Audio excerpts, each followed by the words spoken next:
Hello and welcome to another speaking video by Johnny. And so you can see here I am sitting and teaching at my new apartment. I just moved in a few days ago and I'm so happy about it. It's like a life-changing decision. And so it feels great. It feels excellent living here actually. Anyway. So here we are, this video, we are doing our regular IELTS speaking practice. We have this class quite crowded, yep. This class is a Friday class, Friday evening class. So class, are you ready for your IELTS speaking practice? Yes or no? Yes, sure. Yes, sir. All right, good. Let me change this one back to 30. Okay, good enough. Okay, let's move on to part 1. Let's move to part 1 and we should do topic number 38. 38. Concentration. Concentration here means how you focus on something. To focus, not focus, it's focus on something. So when you focus on something, it doesn't mean how dense something is, okay? Nó không có nghĩa là nồng độ đâu, cái độ đậm đặc đâu nhé. Concentration ở đây là sự tập trung. So you focus on something. It doesn't mean how dense or condensed something is. Concentration. So let's talk about concentration now. Is it hard for you to stay focused on something? Liệu có khó để các bạn liên tục là tập trung vào cái gì đó không? Okay, so Miss Uyên, is it hard for you to stay focused on something? Yes, of course. When I was young, I think my mind is good, so I can easy to focus on my lesson. But now I have a lot of things to sound. Your internet is really bad, Miss Uyên. Really bad. Because everything is very blurry. It's sometimes hard to understand what you say. How about you, Miss Lehan? Is it hard for you to stay focused on something? For me, it is super hard for me to focus on something because my mind keep thinking about something else. Whenever I try to concentrate. When I start to concentrate on something. Concentrate on something.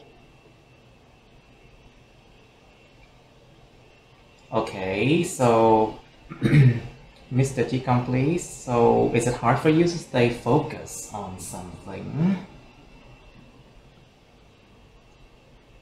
Mr. Kang, please. Can you hear me? Yes, I hear you now, but I don't know why. Your internet is it's not so clear. Wait, I will change. Okay, it's good now. It's good now. Yeah. Can you answer the question? Is it hard for you to stay focused on something? Yes, it is very difficult to me. For me, I need a very silent and peaceful place to stay focus. At that time, I can work effectively and easily come up with a new idea. With a new idea, I see. Yeah. I see. Okay. So, Miss Vile, please. So, what do you do? Sir. So, what do you do to help you concentrate?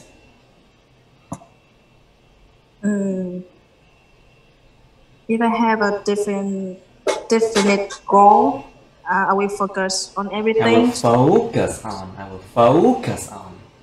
I will focus on everything. Yes. But sometimes, because I'm too focused on one thing, I will neglect to another. I will what? I will what? Hello? Yeah, I don't understand But- what you said the last sentence. What do you say? But Nói từ từ sometimes, thôi, trời ơi, nói nhanh chi vậy? Why do you have to go speak so fast? Okay, speak fast, you make more mistakes. Nói càng nhanh càng dễ phạm lỗi, càng làm phạm lỗi nhanh thôi. Okay, but just try again. sometimes, Okay. Yes, sometimes. because I'm too focused on one thing, I will neglect the other. You will Sao not. nhãn đó thầy? So you will get distracted, right? Yep. To get distracted. To get distracted. Bị sao nhãng. To Bị get sao nhãng. To get distracted. to another. Yes. I'll get distracted to another thing. Okay, I see. I'll sidetrack to something. So I will sidetrack to something else. Tôi sẽ lái vào cái khác. I will sidetrack to something else. Nó giống như đi vào một cái con đường mà bên khác hoàn toàn, nó sidetrack. It's like moving to a totally different way. So Max, please. Well, when... Kathy. Sorry? I am Kathy. Hello. Not Max. Katie. Oh, sorry. I think you're using a different account, isn't it? Yes, I changed my name. Katie, please. So when do you need to be focused?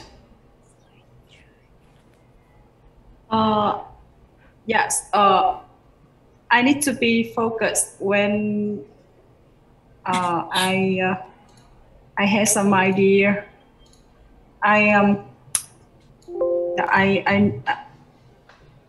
When I want to thinking about the idea for my content.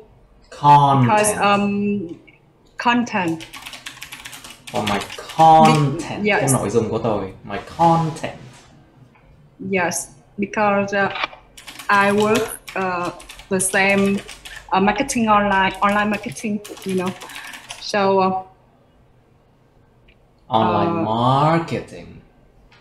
Online marketing. Những nằm đúng chỗ nha. Online marketing. Online marketing. Yes.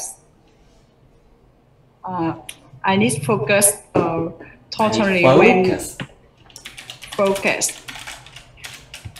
Tôi cần sự tập trung. I need focus. I need focus. Totally. I need focus. When, total focus. Yeah. When I am you use thinking focus about as the a noun, nếu dùng focus như là danh từ thì phải dùng tính từ để bổ nhiệm cho nó. You need an adjective if you use focus like a noun. So I need total focus. Yeah. I need Or if you use total focus like a verb, you need an adverb. Nếu các bạn dùng focus như động từ phải có cái trạng từ để bổ nghĩa cho nó chẳng hạn. So I need to totally focus on something. Đó là dạng động từ của nó. I need to totally focus on something. Alright, so Mr. Tai, please. I haven't forgotten you. Lucky. You hear that? No more. Yes, I hear you. Can you hear me? Yeah, but I hear like a noise from the street vendors. That's why I changed to a different speaker and it's gone now. Mr. Tai, please. So, Is it better now? what do you do to help you concentrate?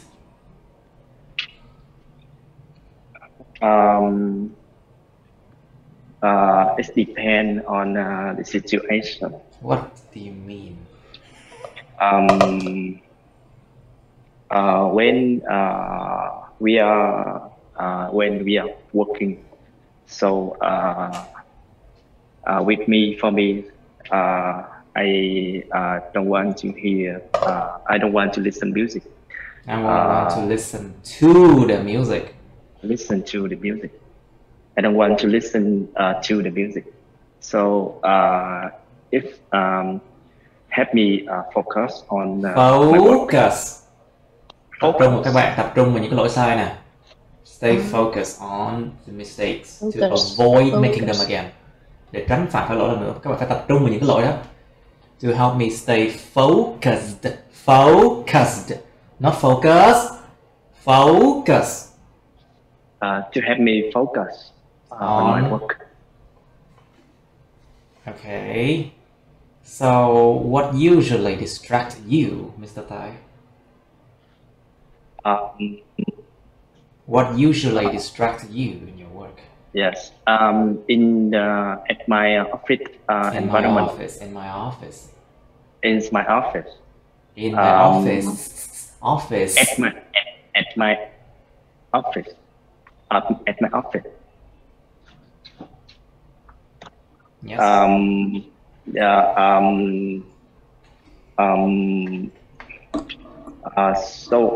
Because I work in a financial company, so lots of boys. I think it's called. It's a finance company. I think it's a finance company. I think. A finance company. All right. Yes. It's finance. Yes. A lot of boys around surrounding. There's a lot of noises. Có rất nhiều tiếng ồn. There's a lot of noise. You can say noise as a general thing, so it's uncountable. Có thể dùng chữ noise nhưng không đếm được thì nó sẽ không có s. There's a lot of noise around me. Còn nếu mà dùng noises là các loại tiếng ồn. If you use noises, it means several types of noise. Okay. So, Katie, please. So, when do you need to be focused? I have just talked about it. Oh, sorry. Maybe I asked you something else. What may distract you when you're trying to stay focused? It's like, what's the source of distraction? Distract. What does it mean? Distraction. Sự sao nhãng. What's the source of distraction? Là cái nguồn của sự sao nhãng là chỗ nào? Và cái gì có thể distract you? Khi mà các bạn ráng There's a lot of things can distract me. There's a lot of things can distract me. Vấn đề gì với cái câu đó nhỉ? There is a lot of things can distract me. Có vấn đề gì câu đó? To sai văn distract phạm. me. Wrong grammar. There is a lot of things. Có object rồi. The object is there. A lot of things is an object. So basically you cannot use can after that anymore. Không thể dùng can làm sao nữa được. Tại vì nó thành câu rồi. There is a lot of things. Nó thành câu rồi.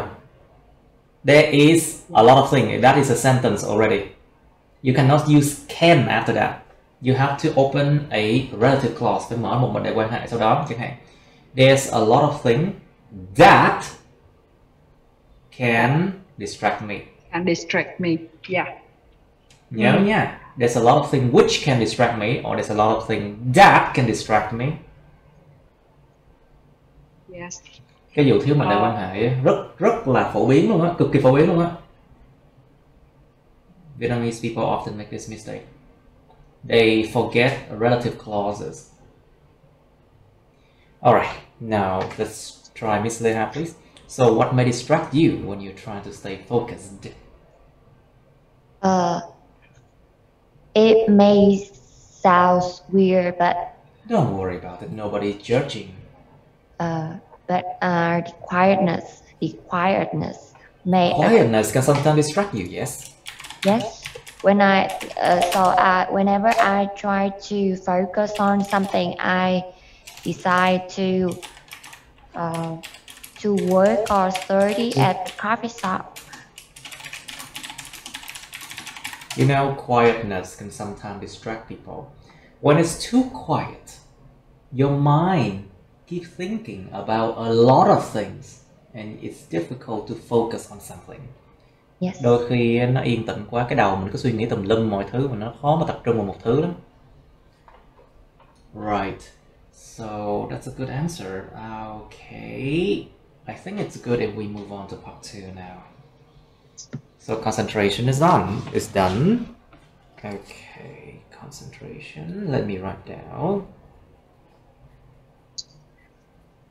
Nào, cái concentration có hai nghĩa chính. Thứ nhất là nồng độ, thứ nhì là sự tập trung. Còn một nghĩa thứ ba là concentration là một cái sự tập trung dân cư thì phải. Concentration, the third meaning of concentration is the accumulation of species, the accumulation of people in one place. Concentration. Alright, let's move on to part 2. And I suggest going to 68. We need to redo this one. Phải làm lại cái 68 nha.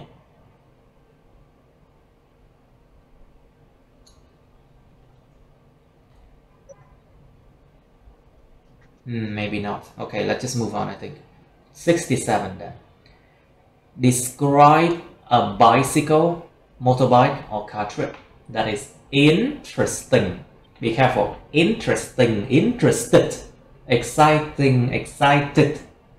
You remember that?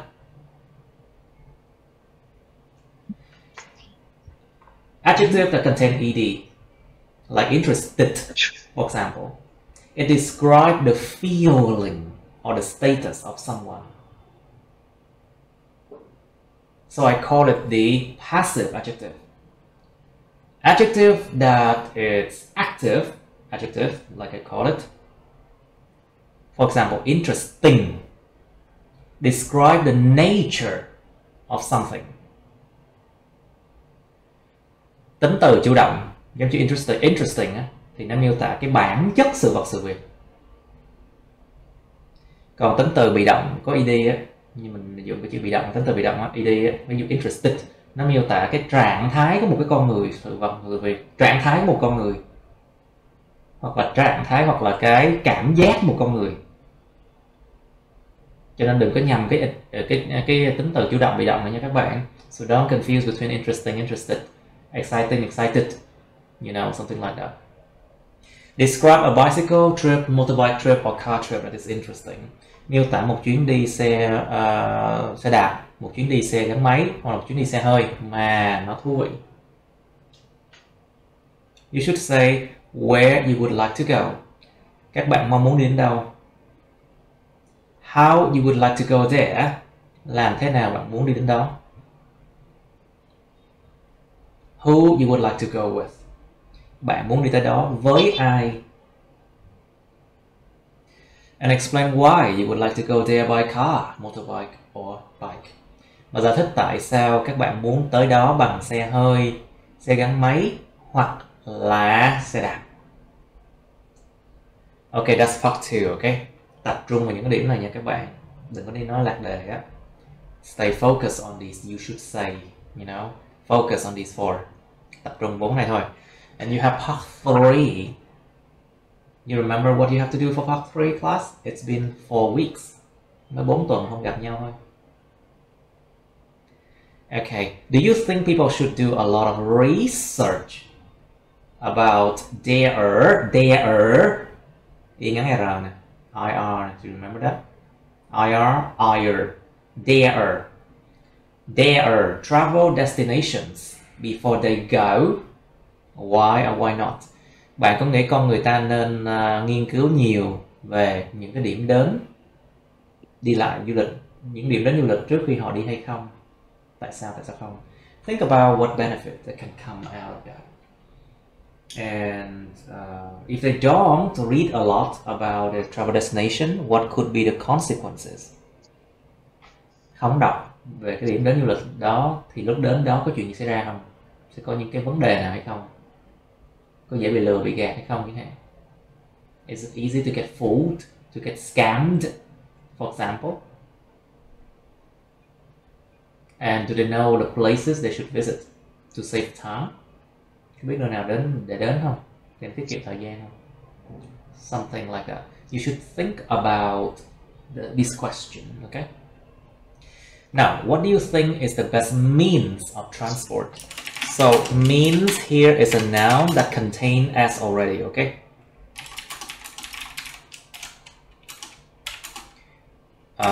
Means here it's methods.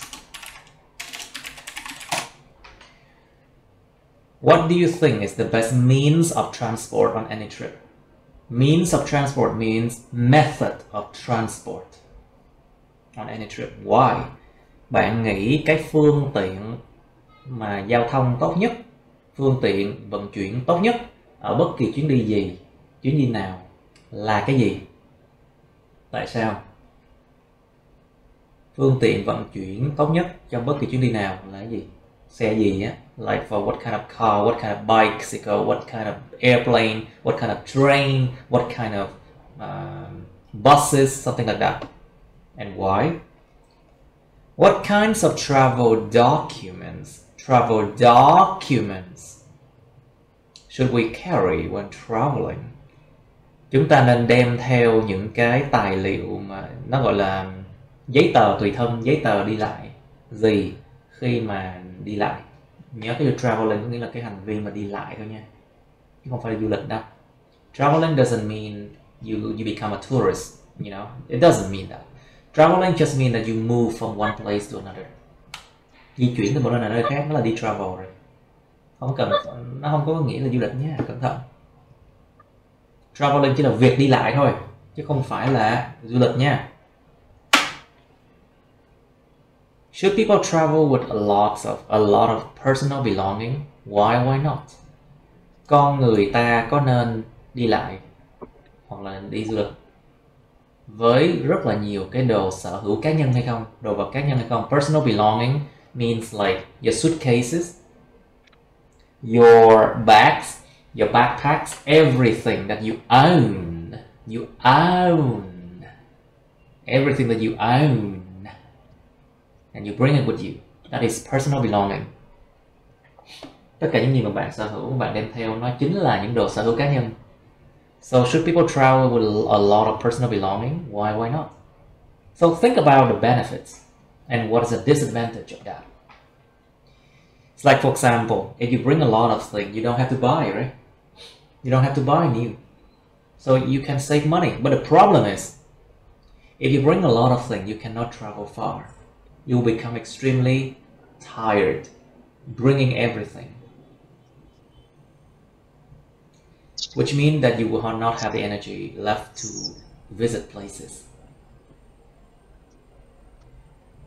If you carry less, then of course you have to buy things along the way. You have to buy things from the supermarket along the way. So it can cost a bit extra, but you will have the energy to visit places. So there's a good and bad in everything, you know. Now, let's do this one. You have 3 minutes to think about both parts. 3 phút, bắt đầu. Okay, class, let's do this. Okay, so Vile, please, can you describe a bicycle, motorbike, or car trip that is interesting? Interesting, not interesting là không được. Interesting. Vile, please. Interesting. Yes. Motorbike. Okay, back to my motorbike trip on Vũng Tàu.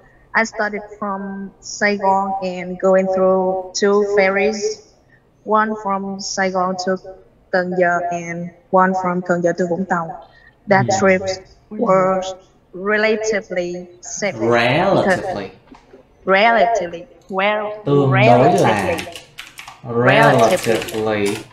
Em cứ đọc lộn nó hoài.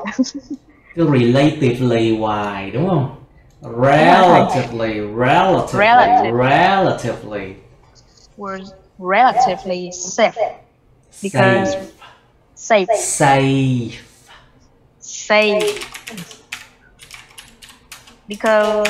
because we were on the ferries most of the times. What? We were on the ferry most of the time. Most of the time.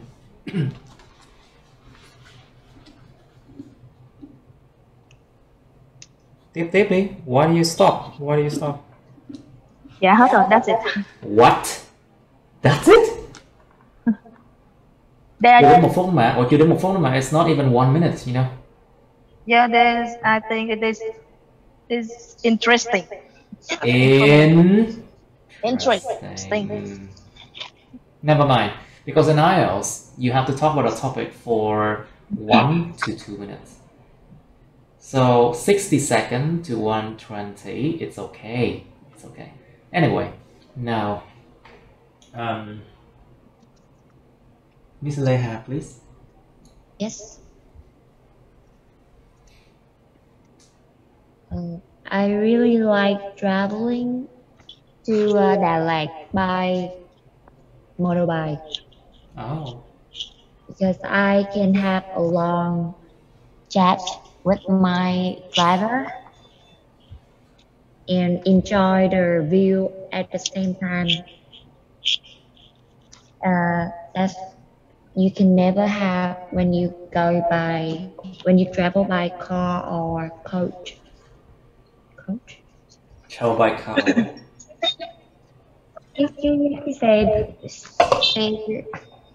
Cái xe dài á thầy, coach. Is it called long buses? Yeah. It's a long bus by traveling by long buses. I think. Long bus. Long. Okay. And after that we went to, after that I went to some famous destination, travel destination, like con gà church, Tuyền Lâm Lake. You need to explain what these places are, because you cannot assume the examiner will understand Vietnamese names, you know. Like for example, you have to say Tuyền Lâm Lake. It's a very big lake in Đà Lạt that is famous for something. Mình phải giải thích ra một cái tên đó nha, tại vì không thể nào mà coi người ta sẽ hiểu được những cái tên địa danh tiếng Việt được đâu nha. Like, okay, let's try again. Yeah, Tuyền Lâm Lake is the most. Which is mật đại quan hệ, mở một mật đại quan hệ ra. Open a new relative clause. Like Tuyền Lâm Lake, which is mà là gì đó. Which is the biggest lake in Đà Lạt. Biggest lake? Yeah, I think. Oh, really? I never know. I need to stand up, I think. You can, and in the afternoon you can enjoy the sunset there. Yes. That's all. Okay, that's all. Sounds like our class doesn't have many ideas about this one, isn't it? Katie, please. Yes. I went to Sabah city. Sapa.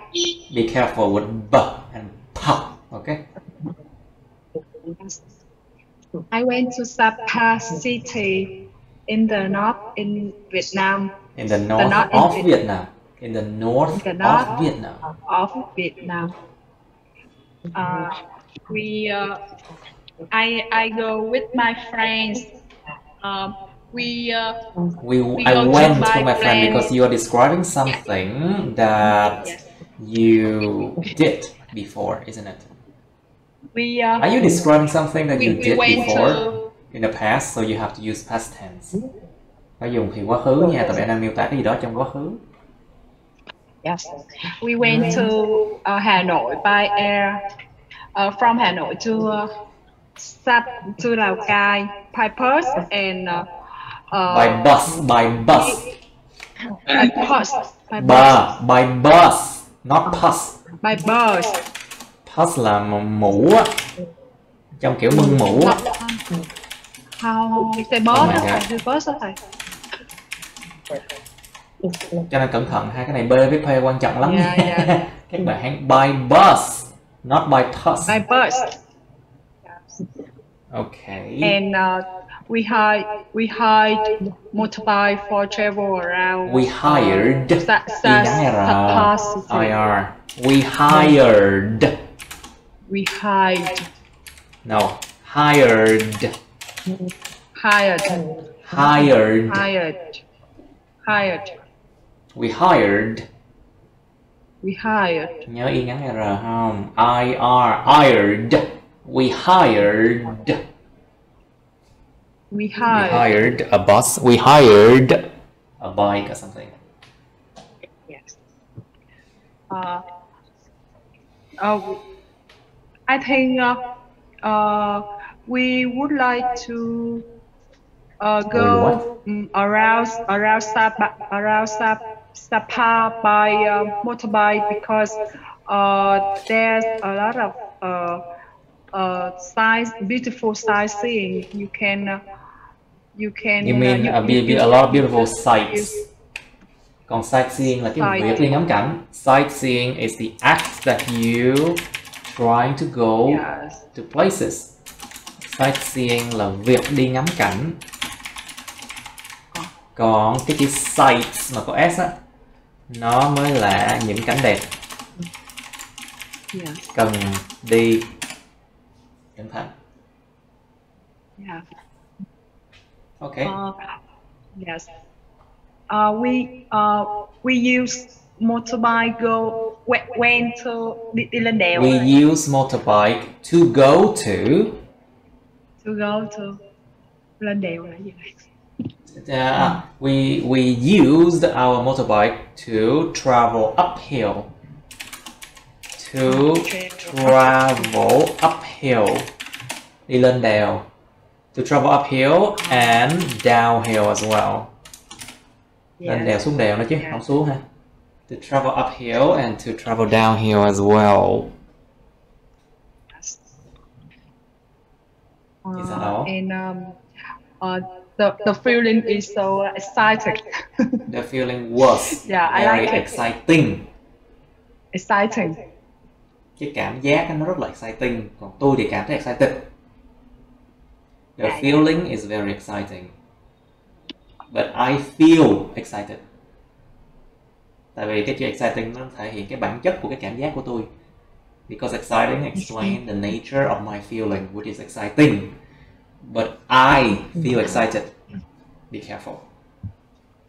Alright, very good. Mr. Kong, please. Yeah, I'm here.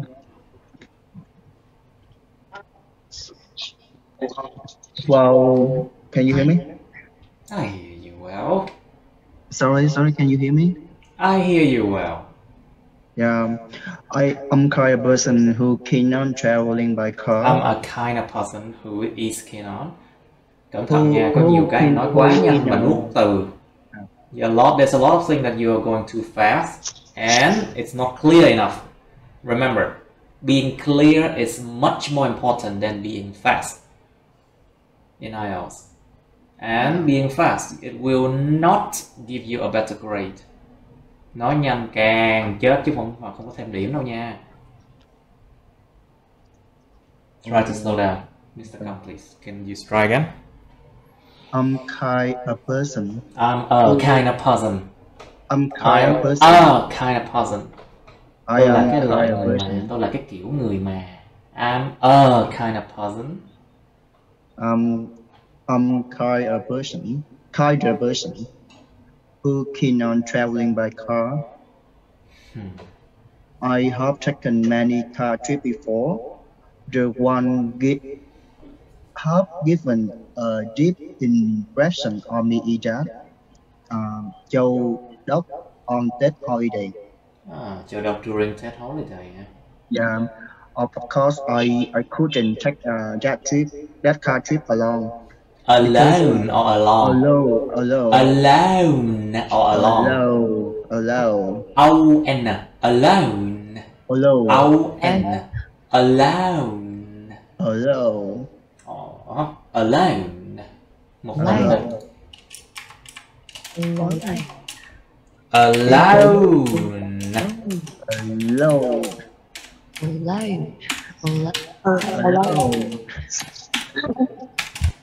Alone.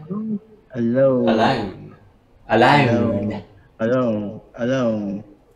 Mhm. Because traveling alone is not fun.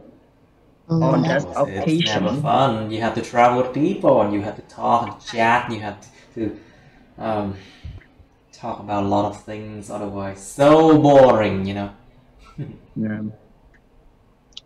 On that occasion, I would check for friends with me who are not only good drivers, but also they have already taken a road trip to Châu Đốc before.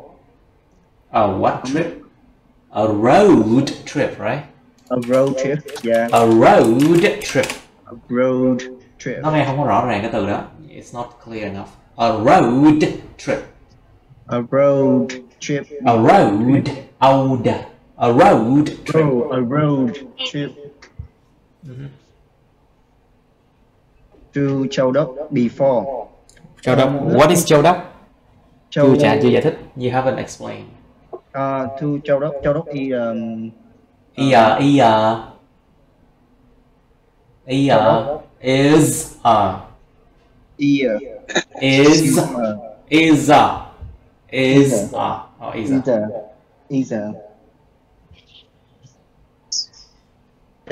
Châu Đốc is a city of An Giang province.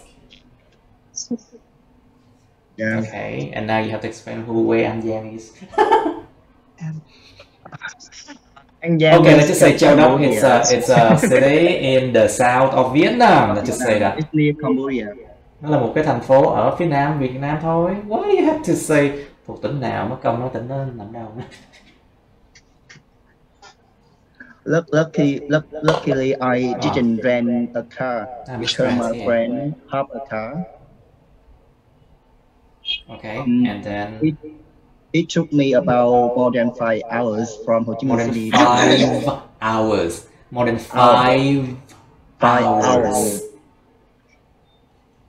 From Ho Chi Minh City to Châu Đốc City. Okay.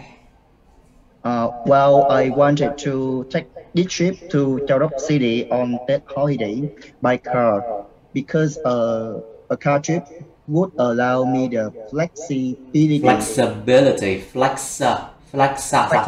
Flexibility. Nó có hai âm xoa lần.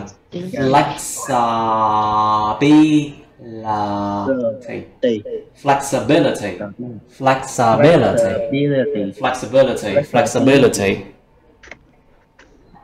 Allow me flexibility. The flexibility.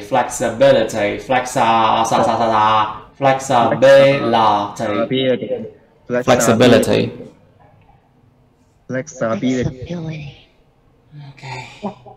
Okay, very good. To travel to place of our choice. Of my own choice. To places of my own choice. Đến những cái nơi mà tôi tự lựa chọn riêng.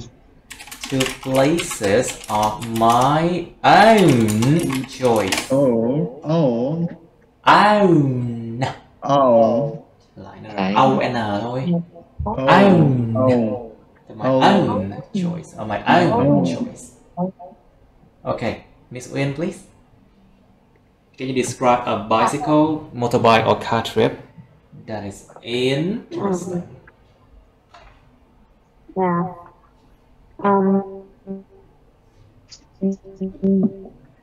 I prefer traveling alone. So in the next year, I hope to have a free. What? What's the last sentence? Em nói cái gì ở câu cuối rồi? Cuối cùng. Make a motorbike trip.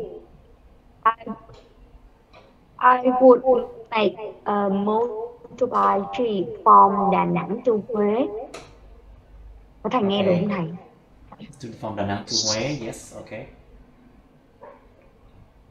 Because Da Nang and Hue are basically popular cities, so I don't think you have to describe what they are. Okay, continue please. If I travel by motorbike, I could stay as much as possible wherever. I do not concern on the transport. Uh, I think uh, I think I have a sense of adventure, so that would interesting. That would be interesting. One of the most that would be interesting. One of the most beautiful highways is One of the most.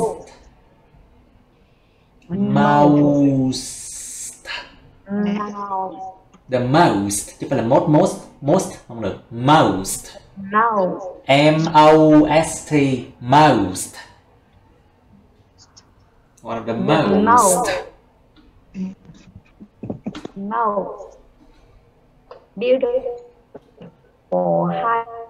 highway is Hải Vân Mountain Pass. I would Hải Vân stop Mountain Passes. Basically, Hải Vân the nature Mountain Pass. as well as enjoy that moment on that mountain pass.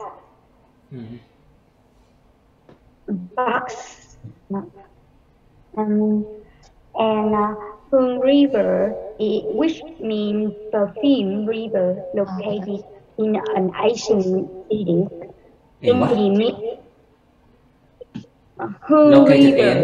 Located which in means perfume river. Okay. Located in an Asian city. In the middle Ancient of city. Các bạn cứ nhầm sai từ này hoài luôn á.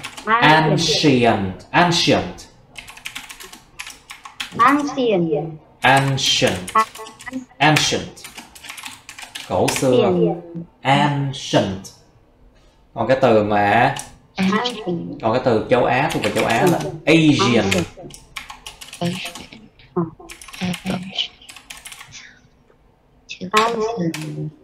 Một cái là Asian, một cái là ancient. Yeah. Ancient. The whole view of river is picture. The river is gorgeous with moonlight. It is very charming. And the length of both sides of the river is the high recommended place.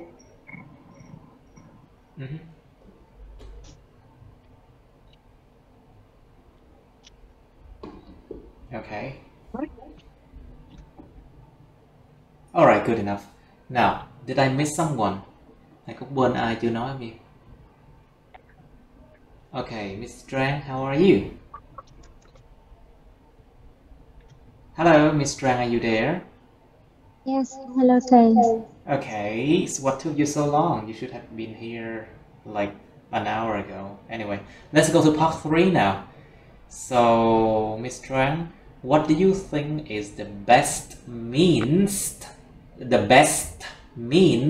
of transport on any trip and why? Cái phương tiện tốt nhất, phương tiện đi lại tốt nhất trong bất kỳ chuyến đi nào là phương tiện gì vậy? Tại sao? Yeah.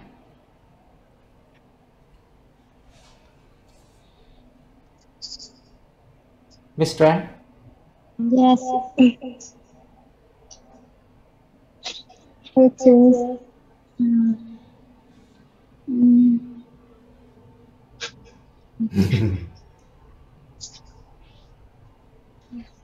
Anyway, Miss Ville, please, do you know the answer for that? What do you think is the best means of transport on any trip and why?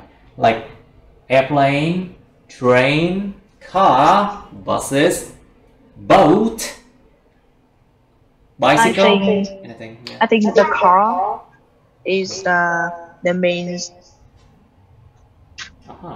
safely. Okay.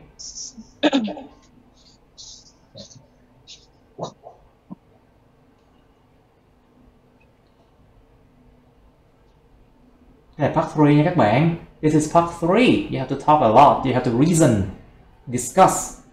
Anyone? Okay. Okay, now Miss Katie, please. So, what do you think is the best means of transport on any trip, and why? Part 3 nha mọi người. I also think the car is the best means of transport for any trip. Because it is suitable for Suitable. It's suitable. Suitable. Suitable on terrains.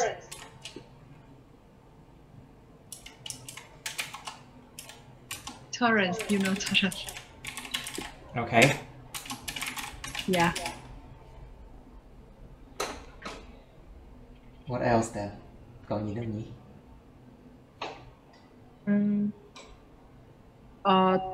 It's also suitable when you have a short or a long trip. The car will help you decrease the it's still not so tired. Wait, it's so not so tiring. Yeah, tiring. Cái bản chất cái sự việc đó nó tiring because the nature of that thing is tiring. Okay, yeah. It's still not tiring. Yeah. Okay, anyway, I'm not satisfied with that answer. Tôi vẫn chưa mãn nguyện với câu trả lời đó. Cho nên, Mr. Kong, please. Do you think people should do a lot of research about their travel destinations before they go? From my point of view, I think people should do many research. People. Các bạn có dính cái vấn đề bờ với pờ hoài à. Why is there always a b and p problem? People.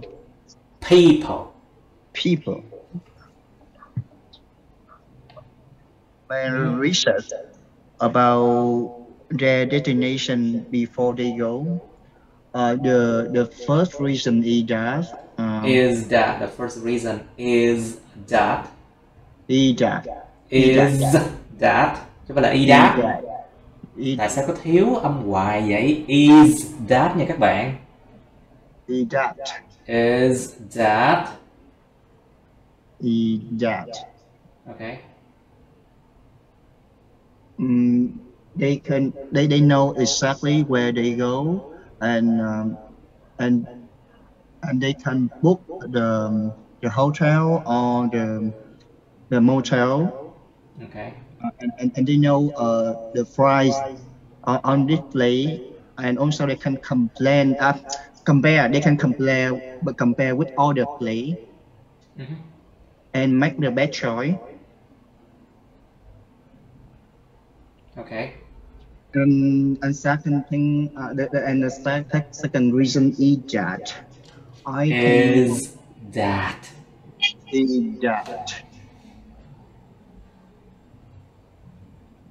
Yes, what's the second thing?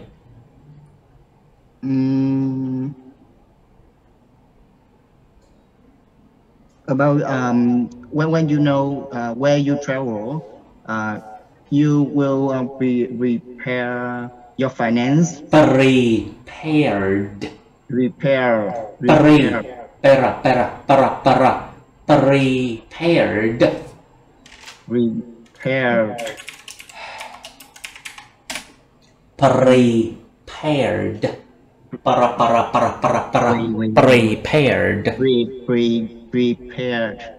Cái này các bạn có đọc là repair không ạ? Nó là PR nha. Prepared.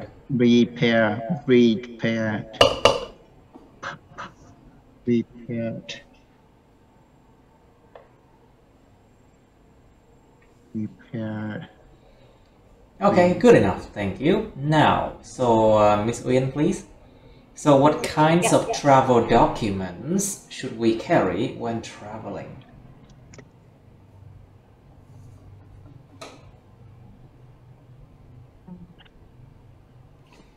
In my opinion, I would take my passport, my ID card. You would take your card there? ID card. A cab? No, You mean taxi? A cab mean a taxi, right? Is that what you're saying? Không phải từ đó thầy.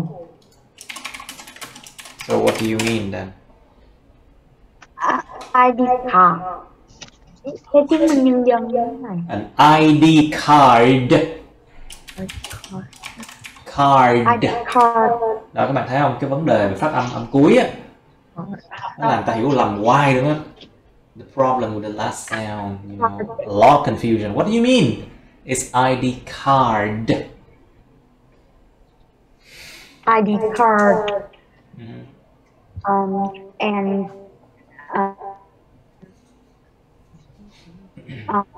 I think map is one of the most important thing I should take along with No, me. you do not need map. You need your good smartphone.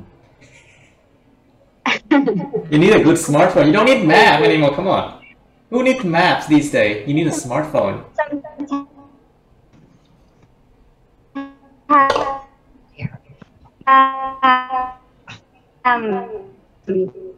Mạng của Uyên tệ lắm luôn á. Your bandwidth, I mean your internet is really bad, Miss Uyên. I cannot hear.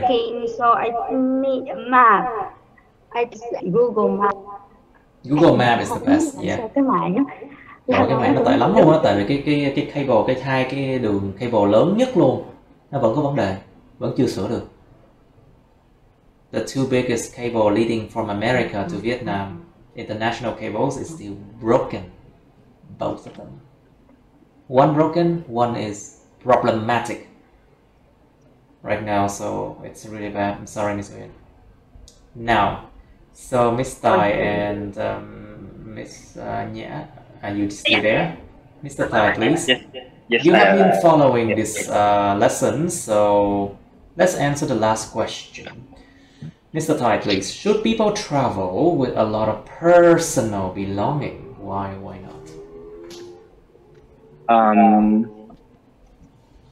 I think it depends on the long trip or the short trip. If we go for a long trip for a long day, so we have to prepare.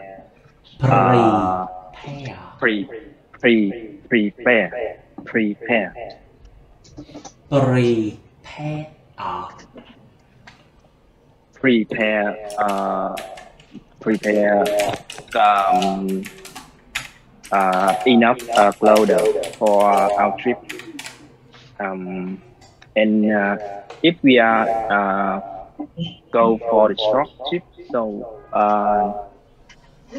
repair short trip, so we just need not a few clothing, so we can limit for the loss of belonging. The loss of belonging, I see. Right, okay. Katie, please, what do you think? Should people travel with a lot of personal belonging? Why not? Personal belonging là sao? Personal belonging means your suitcases, all your bags, all of your backpacks, everything that you carry with you. Có nên đem theo rất là nhiều đồ sở hữu cá nhân khi đi lại hay không? I think follow your trip. If you... It depends on how long your trip is, right? It depends on how long the trip is. Yeah, it depends how long your trip is. If you have a long trip, I think you shouldn't bring a lot of personal belonging, because I think it's you will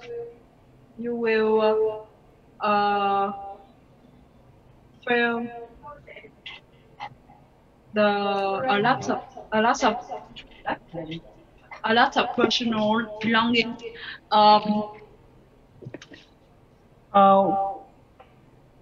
Will be make you Will be Thing. make you. What is that? They will make you feel uncomfortable yes and will make be you make you uncomfortable and comfortable. What's that? vướng víu là cái gì ta? Comfortable là gì nhỉ?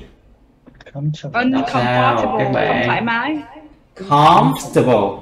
Comfortable. Dính từ này hoài đúng không? Comfortable. Uncomfortable.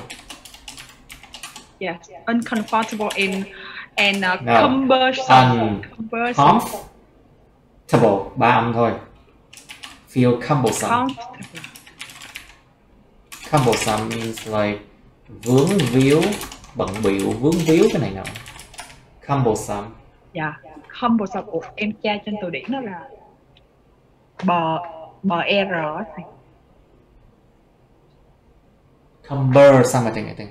Oh, sorry, my mistake. Yeah. Lộn. It's cumbersome, I think. Cumbersome. Cumbersome. Good enough. Now, Miss Tran, please.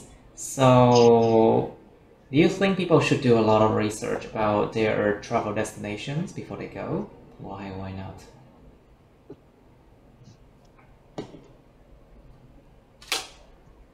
Miss Tran? Hello, are you still there, Miss Tran? Tran lặng luôn rồi, em biết rồi. Okay. Anyway, so Miss Leha, please. Yes. Can you answer the first question? Do you think people should should do a lot of research about their travel destination before they go? Yeah, I do think people have to know their travel destination. Well, that is just one sentence. It's strange if you first. Mới còn câu gì ta? Để nói tiếp thầy. Nói tiếp đi, thì nói tiếp đi. Yeah, it could be strange to you if you first visit the place. You have to research about the weather, the food. Research about the weather. Very good. The food and the culture, and also the traffic. In some place, restaurant closed in the weekend. So you could not find any foods, and so you will have to waste your time and cannot enjoy the trip well. And also you can travel the place when it is the rainy season. When it's the raining season, I see. And also face some culture shock. What do you mean culture shock? We have something called culture shock. Cultural shock, I think. Cú sốc văn hóa. Cultural shock, I think. Cultural shock. Is it culture shock or cultural? I think cultural shock. Cultural shock. Someone check it out, please. Bạn ở trách giùm. Is it cultural or culture shock?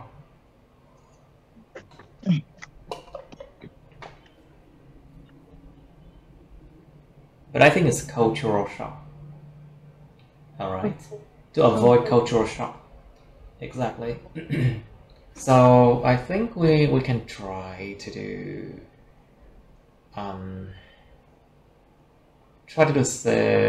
a part 2 only. Okay, let's try 65. Describe an important event that you celebrated. Các bạn thử một cái part 2 đi. Miêu tả một cái sự kiện quan trọng mà các bạn đã ăn mừng. Celebrate.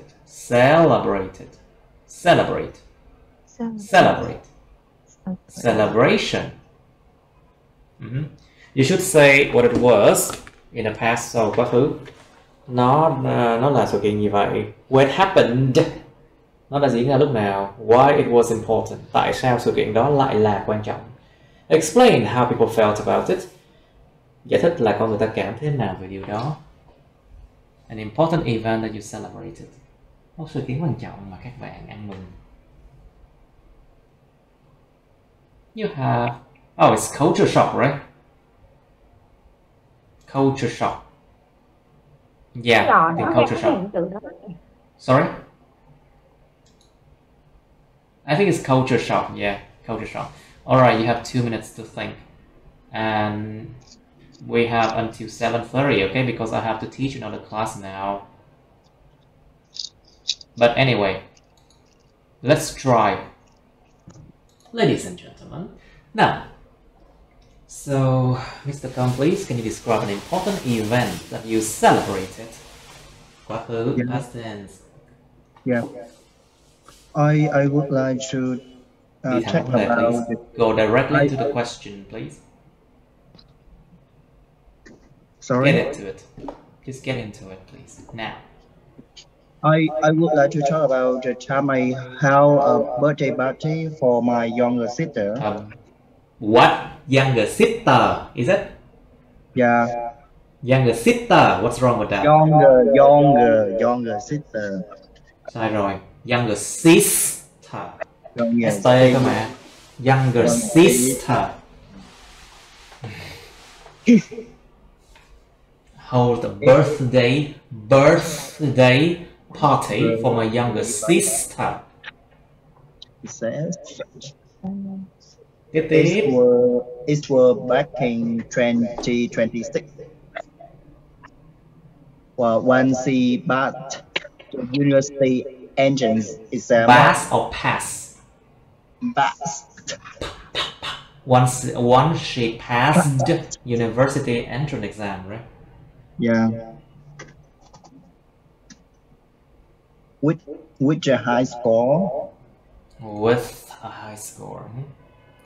And immediately got admitted to... Get admitted to... Được tuyển vào luôn. To get admitted to a school. 27, I remember exactly 27. Okay. Which came as a surprise to all of my family members.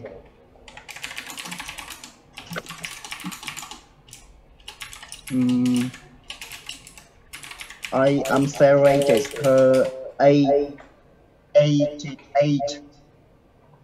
18th birthday just a few days after she received the acceptance letter. Later or letter? Later. Sorry, letter. Acceptance. It's called acceptance letter. Lá thư chấp thuận. Acceptance letter. Yeah. Thư chấp thuận. Okay. Cái thư nhập học của này. Thì chấp nhận thật học. Okay, it's the same thing. Okay. Same thing. Moving on to the details. No, don't go into details. Làm ơn. Don't go into details. You don't have time. Mấy giờ 1 phút rưỡi đã hơn rồi đó. It's 1.5 minutes already. Don't go into details, please. My mother and me repair. My mother and I. Chủ ngữ. My mother and I subject. repair some kind. My mother and I. My mother and I repair some kind of food like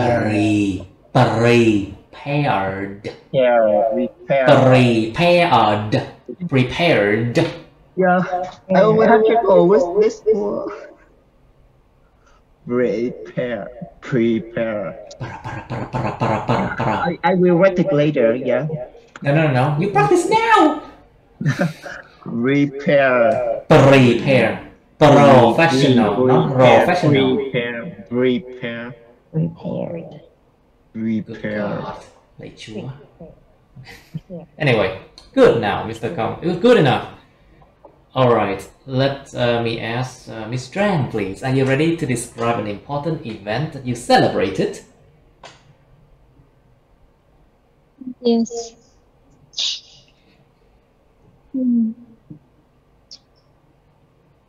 My celebrations were my wedding ceremony. I had a celebration, and that was my wedding.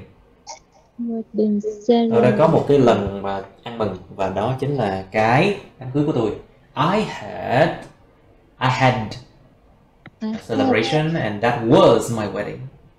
I had were my wedding ceremony.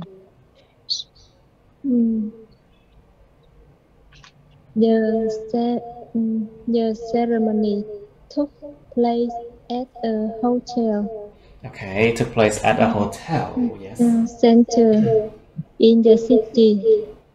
In the city center. Okay. Caravel, majestic.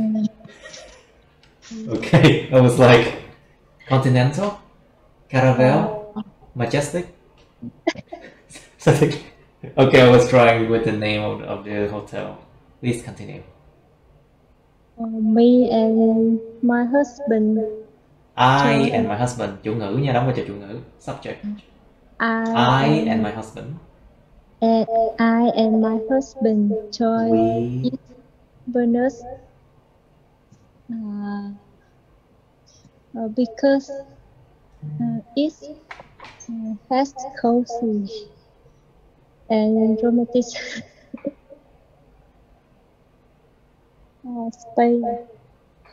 Romantic space. Các bạn thấy hậu quả của Tết không? 4 tuần chữ rớt hết rồi. Quay lại rất khó khăn. You see, after Tết, after Lunar New Year, your level is going down because you haven't practiced for a month. So after your exam, if you do not practice, your level will just go down like that. Okay, I have to teach another class right now. I don't have time for this one. Okay, so 65. Okay, you can practice at home more, okay? Remember to practice at home. That is very important. Okay, I'll see you next Friday, okay? Because I have to teach another class right now in 3 minutes. 3 phút nữa phải dạy lớp khác rồi. Okay. Okay, I'll see you next Friday, okay? Class, try to practice. Cố gắng nha. Bye, teacher. Okay, thank you. See you. Okay, that's the end of my videos. Please like, share this video with your friends, subscribe to my YouTube channel, and press on the bell button next to the subscribe button so you can get notified about my new uploads, okay? You can also press follow my Facebook, but please don't add me on Facebook as friends, okay? Cảm ơn các bạn đã theo dõi nha. Các bạn hãy nhấn vào like, chia sẻ video này bạn bè các bạn. Nhấn vào nút đăng ký kênh YouTube mình và nút cái chuông kế bên cạnh để đăng ký kênh á, để mà các bạn có thể được thông báo về những video mới nha. Các bạn cũng có thể nhấn vào nút theo dõi Facebook mình, nhưng nhớ đừng kết bạn Facebook mình nha. Thank you and see you. Bye.